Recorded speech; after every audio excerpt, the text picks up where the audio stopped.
السلام عليكم ورحمة الله تعالى وبركاته. بسم الله والحمد لله. اللهم صل على سيدنا محمد وعلى آل سيدنا محمد. അള്ളാഹു നമ്മെ ഇരു ലോകത്തും സഹായിക്കട്ടെ. ആമീൻ യാ റബ്ബൽ ആലമീൻ.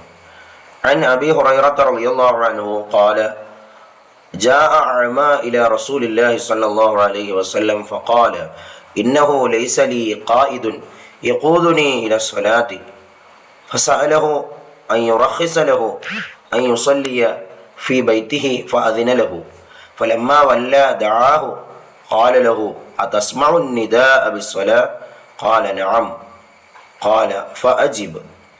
മഹാനായ അബൂ ഹുറൈറ റളിയല്ലാഹു തആല അൻഹുവിൽ നിന്ന് നിവേദനം, നിശ്ചയം നബി സല്ലല്ലാഹു അലൈഹി വസല്ലമയുടെ അരികിൽ ഒരു അന്ധൻ വന്നുകൊണ്ട് പറഞ്ഞു, അള്ളാഹുവിൻ്റെ പ്രവാചകരെ, എന്നെ പള്ളിയിലേക്ക് കൊണ്ടുപോകാൻ ഒരു വഴികാട്ടിയില്ല.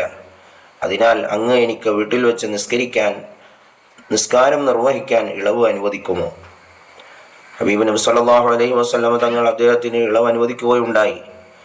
അങ്ങനെ അദ്ദേഹം തിരിഞ്ഞു പോകാൻ ആരംഭിച്ചപ്പോൾ അയാൾ വിളിച്ചുകൊണ്ട് ചോദിച്ചു, നീ ബാങ്ക് കേൾക്കാറുണ്ടോ? ആഗതൻ പറഞ്ഞു, അതെ, ബാങ്ക് കേൾക്കാറുണ്ട് എന്ന് മറുപടി പറഞ്ഞു. അപ്പോൾ അവിടുന്ന് ഹബീബ് സല്ലല്ലാഹു അലൈഹി വസല്ലമ തങ്ങൾ പറഞ്ഞു, എങ്കിൽ നീ അതിന് ഉത്തരം ചെയ്യണം, ബാങ്ക് കേൾക്കുന്നുണ്ടെങ്കിൽ പള്ളിയിൽ വന്ന് നിസ്കരിക്കണം എന്ന് നബി സല്ലല്ലാഹു അലൈഹി വസല്ലമ തങ്ങൾ മറുപടി പറഞ്ഞു. അള്ളാഹു നമുക്ക് തൗഫീഖ് നൽകി അനുഗ്രഹിക്കട്ടെ.